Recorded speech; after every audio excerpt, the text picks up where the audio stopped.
Hola, buenas noches. Nuevamente les bendecimos en el nombre de Jesús. Soy Gilberto Torrens de la Iglesia Bautista Lumbrera en su espacio virtual de los jueves. Como siempre, compartiendo algo de la palabra de Dios, estudiando juntos. Y vamos a ver qué nos tiene el Señor. ah, ah, y como es de costumbre, vamos a dar honor al Señor orando antes de empezar, si me acompañan. Padre Santo, queremos darte las gracias por la obra de Cristo en la cruz. Gracias por su sacrificio.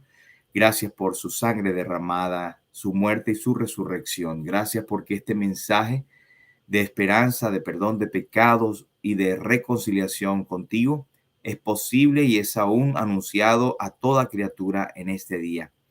Gracias por permitirnos el privilegio de abrir tu palabra y estudiarla. Queremos rogarte, Señor, de que tú bendigas a los que están oyendo, los que oirán o verán este mensaje. Tú les bendigas sus vidas también. Si están pasando por enfermedades, situaciones de necesidad, rogamos que tú les proveas, Señor, de acuerdo a tu abundante gracia. Suplicamos por los que no son salvos o creyentes o que aún no tienen la seguridad de salvación y el perdón de pecados, que puedan esta misma noche reconocerse como pecadores y recibir el don perfecto de la salvación en Cristo. Por nuestros hermanos, donde quiera que estén, también bendíceles y ayúdanos a todos a crecer juntamente en tu palabra para hacer de acuerdo a lo que tú tienes para con nosotros, a parecernos más a Cristo y a aprender a Él.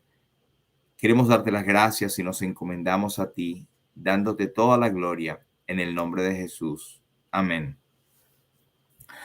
Entonces les pedimos que por favor vaya a la carta de los Efesios, capítulo 4, desde el versículo, quiero corregir, desde el versículo 25 en adelante.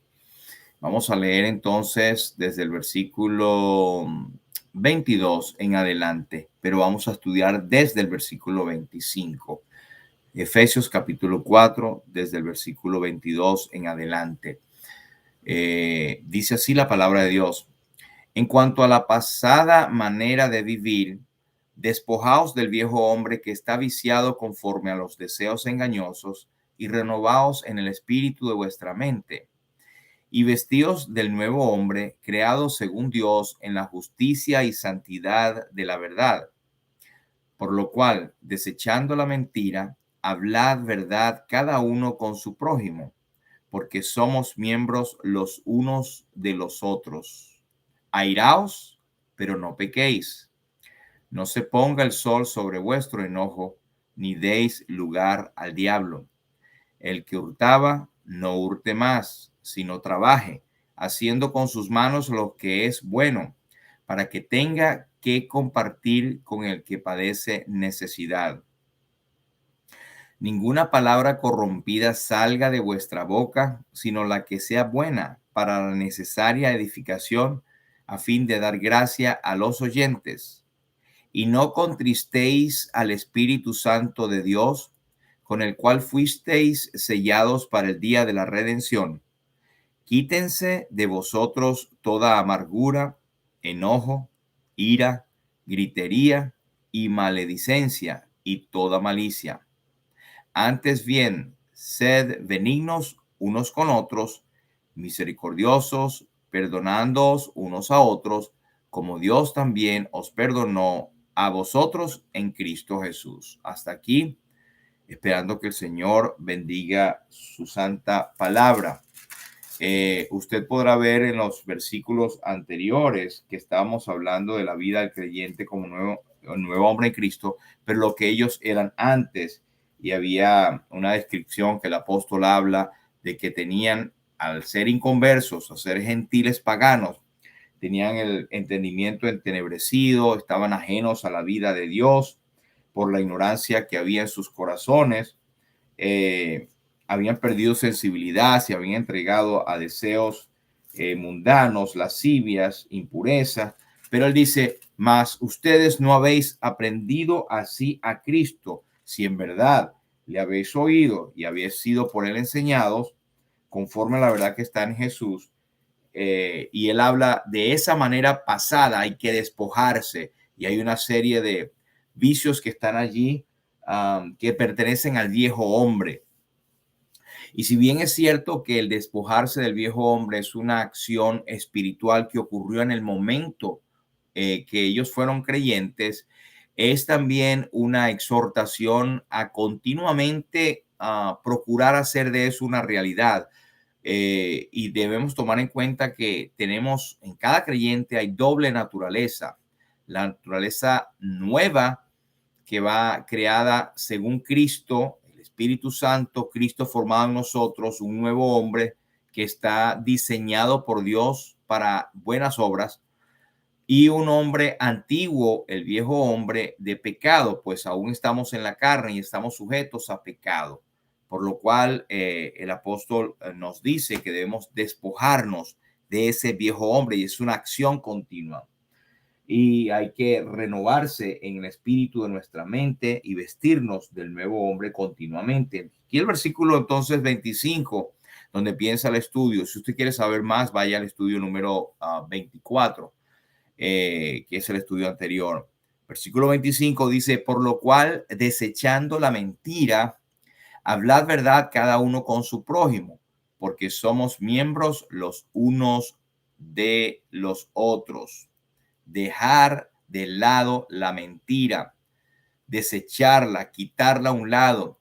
Y sabe que esta expresión o esta palabra mentira o este lenguaje no solamente incluía lo que hablamos, el estilo de vida. ¿Ha escuchado usted la expresión, por ejemplo, deja de vivir esa mentira o toda su vida fue una mentira?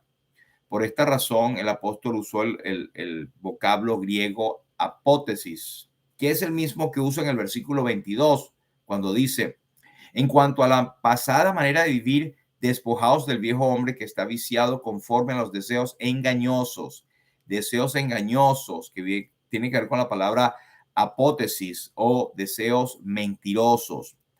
Habla de desechar, descartar, despojar, eliminar la influencia de lo malo. Similar a Colosenses capítulo 2, versículo 11, cuando él dice, en él también fuisteis circuncidados con la circuncisión no hecha a mano, al echar de vosotros el cuerpo pecaminoso carnal en la circuncisión de Dios. En otras palabras, es como la figura de la circuncisión en el Antiguo Testamento, es quitar ese pedazo de carne, es desechar aunque nos duela. En este caso particular se refiere a toda forma de falsedad o práctica engañosa o malintencionada. Hay gente que no es que miente, pero hace mentiras o engaña a otros. Pues esto es lo que está hablando. Un creyente en Cristo, pues debería desechar esto y no debería estar presente en su vida. No debería estar caracterizado por la mentira, sino hablar siempre verdad uno con los otros. El término pseudos, traducido mentira, y usted ha hablado, por ejemplo, ha oído hablar de o una pseudo Biblia. Hablamos de Biblias que son falseadas y comentamos la traducción del Nuevo Mundo de las Sagradas Escrituras. Esa Biblia, tengamos cuidado, no está reconocida por ninguna sociedad bíblica porque no está pegada a los originales. Tiene tantas omisiones y cambios para torcer la verdad y es considerada una pseudo Biblia. Es una mentira, no es la verdadera, por decirle algo. Pues es más que una mentira, es falsedad en todas sus formas, es la palabra que dice acá.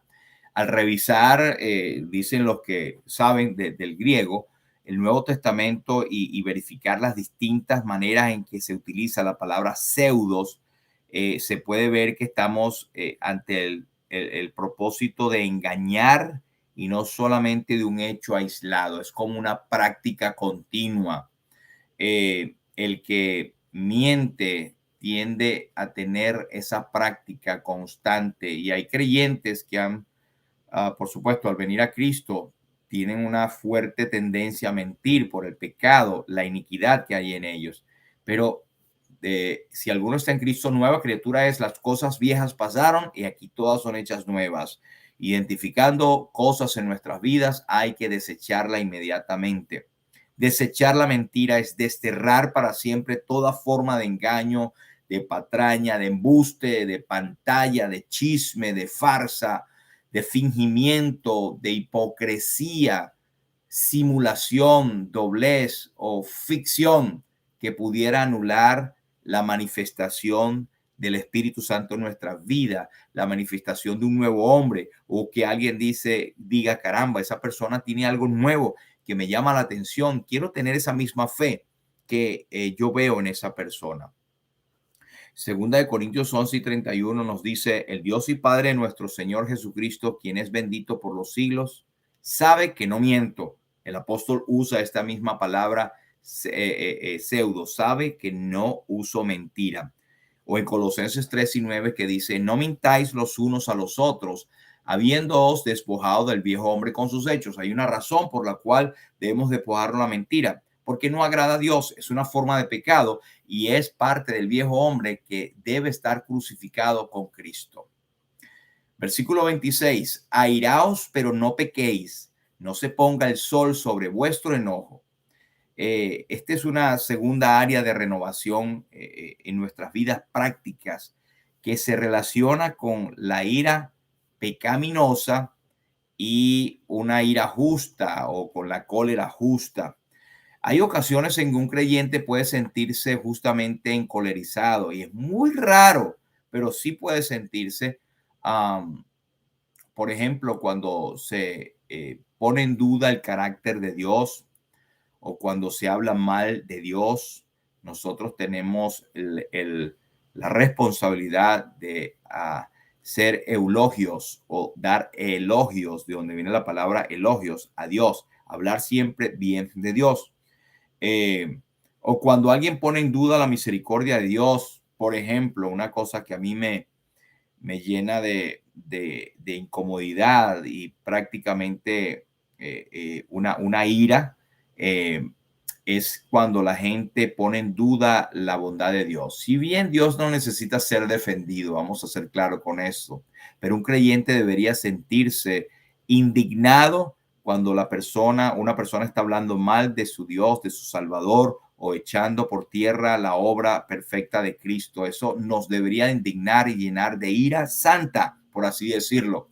O cuando se habla, por ejemplo, de que la salvación se pierde o de que Dios no es capaz de sostenerte, o también de que Dios es culpable de todo lo malo que pasa en el mundo.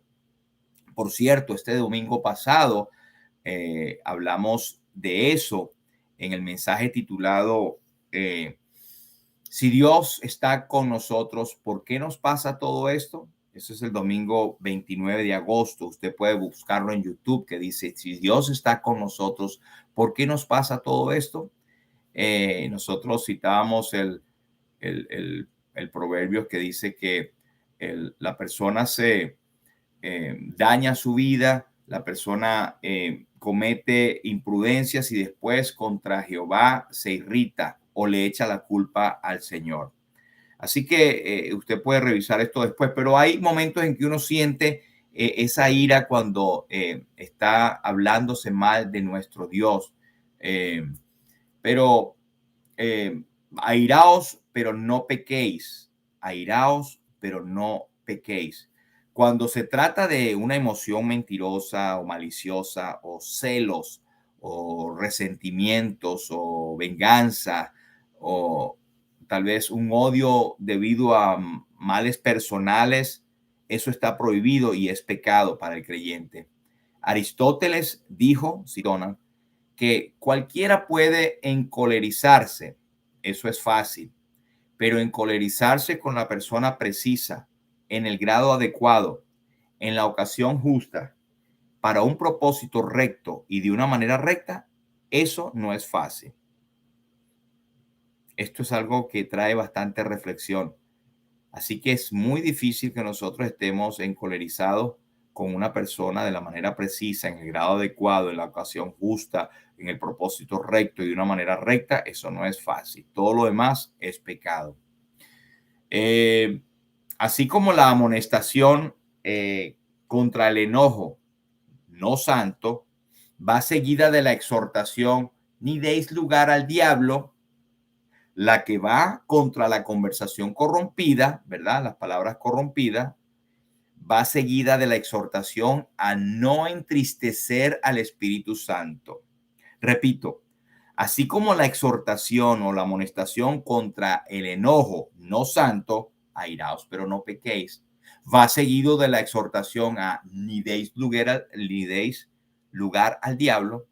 La que va contra la conversación corrompida, que dice ninguna palabra corrompida salga de vuestra boca, va seguida de la exhortación a no entristecer al Espíritu Santo de Dios, que dice el versículo 30, y no contristéis al Espíritu Santo de Dios. Vemos dos razones por las que el apóstol posiblemente menciona el contristar. ¿Qué significa contristar? Bueno, entristecer o afligir, apenar, apesadumbrar, apagar. Todo esto se puede hacer con el Espíritu Santo, menos hacer que se retire totalmente, porque esto iría en contra de la enseñanza del Nuevo Testamento de que un creyente ha sido sellado para siempre con el Espíritu Santo de la promesa. Pero podemos contristar al Espíritu Santo, en especial con la conversación corrompida que tengamos, precisamente al Espíritu Santo. ¿Por qué? Porque el Espíritu Santo es el agente que el Padre y Cristo emplean para santificar el creyente. No es ninguna fuerza, es la persona del Espíritu Santo. Es pues el Espíritu Santo santificador, el directamente ofendido, contristado por el creyente que peca. La otra parte pudiese ser es que el Espíritu Santo, como reside en el creyente, con una obra específica, que es la de ser el obrero decorador, el que santifica, el que limpia, el que decora, el que le embellece la vida del creyente, por supuesto, aparte de ser el agente de garantía y sello de la salvación, la persona por la cual podemos interceder y entrar a la presencia de Dios y que intercede por nosotros con gemidos indecibles, el consolador, en palabras del mismo Señor Jesucristo, y el que nos ilumina para entender las palabras de Dios, del Padre y del Hijo. Pero es el Espíritu Santo precisamente el que nos decora, nos limpia y nos prepara para acercarnos más a Cristo. Por supuesto que toda pecado que hacemos es una mancha que afea la obra del Espíritu Santo. Es como de alguna manera afrentar la obra que el Espíritu Santo está haciendo en nosotros. ¿Cómo no va a entristecerse al ver manchada, afeada, echada a perder la obra que viene llevando a cabo en nuestro interior?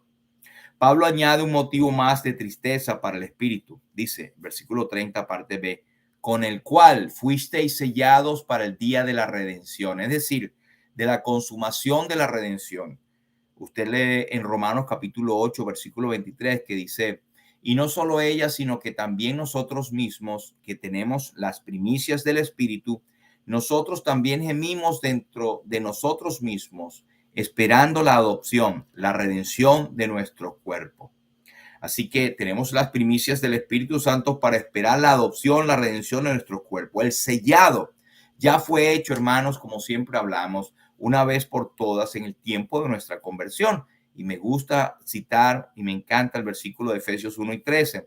En él también vosotros, habiendo oído la palabra de verdad, el evangelio de vuestra salvación, y habiendo creído en él, fuisteis sellados con el Espíritu Santo de la promesa. En el momento de creer, ya somos sellados para siempre. La seguridad misma que este sello nos ofrece del Espíritu Santo debería impulsarnos a limpiar nuestra vida. Y tal vez es bien al momento el citar primera de Juan 3 y 3, que dice, y todo aquel que tiene esta esperanza en él se purifica a sí mismo, así como él es puro, en vez de seguir manchándola con una lengua corrompida. Hermanos, si sabemos que puede ser corrompido en nuestra conversación, usted lo sabe. No solamente son palabras que en el original se traducen como palabras de cloaca, palabras obscenas o palabras que en sí mismas no son aceptadas en el lenguaje normal que usamos, ¿verdad? Son consideradas malas palabras, obscenas, pero también ideas, conceptos, cuentos, chistes. No participemos en eso, hermanos. Mi costumbre es que cuando estoy siempre enfrente de inconversos y hacen un chiste como para congraciarse con uno, para participar, pues yo no me río. Simplemente lo descarto y sigo con mi otra conversación, o sigo haciendo las cosas, o simplemente me retiro. Que hagamos sentir en ellos, si en un momento dado que ellos siguen, es necesario decir, amigo, mire, le voy a decir algo, a mí no me agradan estos chistes. Le pueden decir echando sobre usted improperios como que usted se la da de santico, lo demás, lo que ellos piensen, pero no participe en esas palabras, ni sea usted tampoco uno del cual de su boca salgan palabras que no sean de acuerdo a lo que la Biblia dice, para traer bendición, para traer gracia a los que lo oyen. Emplear esta seguridad de que somos salvos, que somos sellados como un pasaporte por el pecado, no puede menos que ofender también al Espíritu Santo. Por eso usted y yo tenemos motivos, según nos da la palabra de Dios, para dudar de alguno que dice, salvo, salvo para siempre y sigo pecando. Yo creo y defiendo la perseverancia de los salvos. Creo que todos los que somos salvos para siempre, porque la obra de Cristo ha sido hecha a nuestro favor y no con intervención nuestra. Decir que yo me tengo que portar bien o que si yo caigo en pecado perdí la salvación, es decir, que la obra de Cristo fue insuficiente, o que tengo que añadirle a la obra de Cristo para mi salvación el yo portarme bien, una buena obra. Eso estamos claros. Pero si usted oye a alguien hablar de que es salvo y salvo para siempre, apoyado en esta doctrina, la perseverancia de los santos, pues déjeme decirles que un verdadero creyente que es salvado para siempre perseverará en el Señor, no para ser salvo, sino porque es salvo, y evitará pecar, buscará continuamente la santidad, tendrá como meta agradar al Señor, confesando inmediatamente todo pecado conocido, y se examina constantemente delante de él. Palabras de 1 Juan 1 y 7. Si confesamos nuestros pecados, sale fiel y justo para perdonarnos y limpiarnos nuestra maldad. O la actitud de David en el Salmo 139 y 23. Examíname, oh Dios, y conoce mi corazón, pruébame y conoce mis pensamientos. Usted sabe ese salmo. Así que Primera de Tesalonicenses 5:19 nos dice, no apaguéis al espíritu. Y el versículo 22, abstenéis de toda especie de mal. Parece que apagar el Espíritu Santo tiene que ver con permitir alguna especie de mal en nosotros. Y estamos advertidos y estamos siendo enseñados, y el Espíritu Santo mismo nos redarguye y nos choca con nuestro espíritu para no hacer lo que nosotros querramos. Versículo 31. Quítese de vosotros toda amargura, enojo, ira, gritería y maledicencia y toda malicia. Matthew Henry dice que entre los vicios menciona la amargura, y Aristóteles usa la palabra para designar el espíritu resentido que rehúsa la reconciliación. Eso es el concepto de amargura. Es el espíritu resentido que rehúsa la reconciliación. Hebreos 12, 15 al 17 conecta la amargura con la actitud que tuvo Esaú hacia su hermano. Si usted leerá allí en Hebreos 12 y 15, dice, mirad bien, no sea que alguno deje de alcanzar la gracia de Dios, que brotando alguna raíz de amargura os estorbe y por ella muchos sean contaminados. La amargura tiene la desventaja o la desgracia de estorbar a quien la tiene y también contaminar a otros. Por eso es tan importante erradicar toda amargura y revisar toda fuente de amargura en la presencia del Señor. Y dice, porque ya sabes que aún después deseando heredar la bendición, fue desechado y no hubo oportunidad para arrepentimiento. Pero viene después la palabra enojo. Quítese vosotros enojo, ira, gritería. Para la palabra enojo, que es el mal humor, en griego es tumus. La ira es orgué. Esa es la palabra en griego. Y para gritería o clamor es kraugé, que dice el diccionario en griego que suele brotar de la ira, es la gritería, ¿verdad? Y conduce a las expresiones ofensivas, al subir el tono de la voz y la maledicencia, que en griego es blasfemia, de donde viene la palabra blasfemia, maledicencia. Pero la gritería precisamente viene por un explotar de la amargura o de la ira y conduce a gritar palabras ofensivas. Hermanos, y evitemos estar en estos momentos. Por eso es que dice la palabra de Dios que la blanda respuesta quita la ira, mas la palabra áspera hace subir el furor. La palabra malicia también dice juntamente con toda clase de malicia. Malicia es la palabra griega kakia y es una inclinación dañina que conduce a el daño, premeditación y alevosía. Es cierta malicia, cierto plan para hacer mal al prójimo. Esto es pecado, hermanos, no debería ocurrir. Por lo que Pablo empieza entonces el versículo 32, oponiéndose completamente con nuevas virtudes, las virtudes del nuevo hombre. Dice el versículo 32, el último ya para terminar, y dice, antes sed benignos unos con otros, misericordiosos y perdonándoos unos a otros, como Dios también os perdonó a vosotros en Cristo Jesús.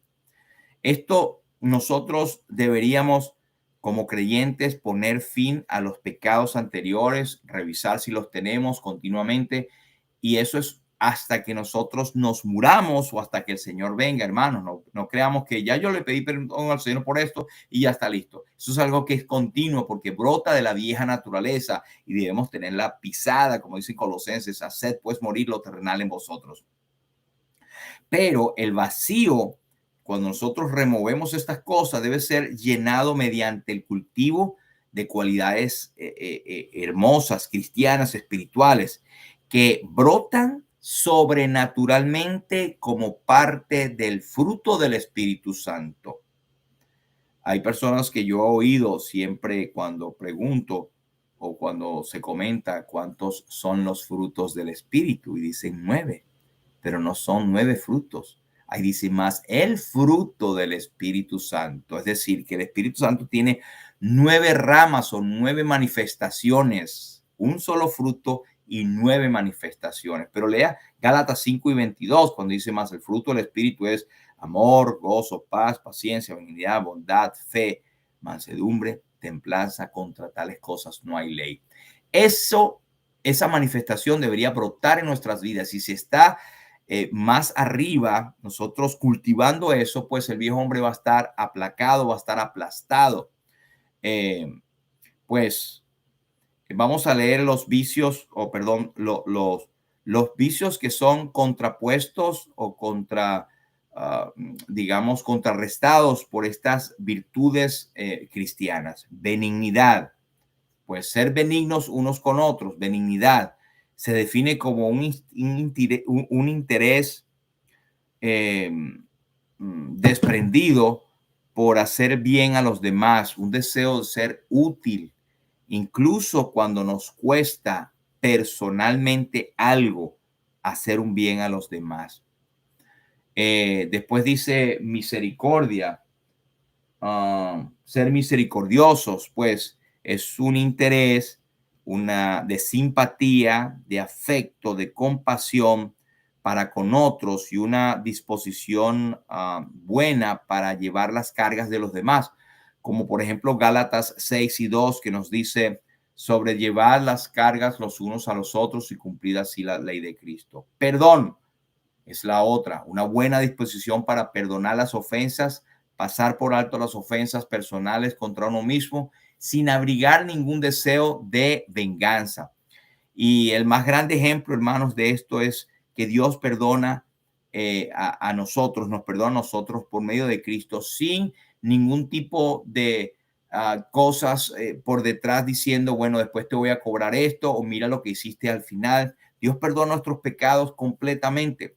Nosotros somos los más indignos de este perdón y Dios no podía perdonar el pecado sin que hubiese una adecuada satisfacción y fue lograda por Cristo en la cruz del Calvario, donde Él proveyó una satisfacción completa. Su justicia fue satisfecha en el Calvario. En Cristo, es decir, en su persona y obra, Dios encontró esa base perfecta, justa, única en la cual nos podía perdonar, como Dios también os perdonó a vosotros en Cristo Jesús. Así que, hermanos, a veces tenemos momentos en que vamos a alabar a Dios, levantamos nuestras manos y damos un testimonio de creyente, pero tenemos en nuestros corazones cosas que no hemos perdonado con nuestros hermanos, o tenemos pensamientos malos acerca de hermanos, o tenemos culebras enrolladas. Esto no debería ser así, hermano. Esto es pecado y esto nos lleva a estar fuera de la comunión de Dios. Lea Mateo 18, 23 y 28, que nos sirve a todos. Aquel caso de aquel hombre que perdonó una deuda millonaria. Pues así deberíamos nosotros perdonar a otros cuando nos deben una miseria.